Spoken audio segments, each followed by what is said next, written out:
खेसारी लाल और काजल राघवानी की जोड़ी हिट। बॉलीवुड में वैसे तो कई जोड़ियां हिट मानी जाती रही हैं, जैसे कि नरगिस, राज कपूर, अनिल कपूर, माधुरी दीक्षित, शाहरुख खान और काजोल। उसी रास्ते पर आजकल भोजपुरी सिनेमा में खेसारी लाल और काजल राघवानी की जोड़ी हिट मानी जा रही है। खेसारी लाल को इन दिनों दर्शक काफी पसंद कर रहे हैं और खेसारी की हर एक्टिविटी में उनके दर्शक पहल करते हैं।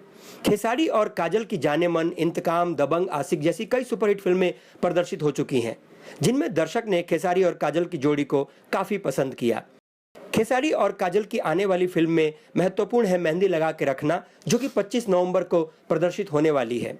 इस फिल्म के रिलीज के पहले ही इसके गाने काफी चर्चा में आ चुके हैं और इसका म्यूजिक रिलीज किया है वर्ल्ड वाइड रिकॉर्ड ने।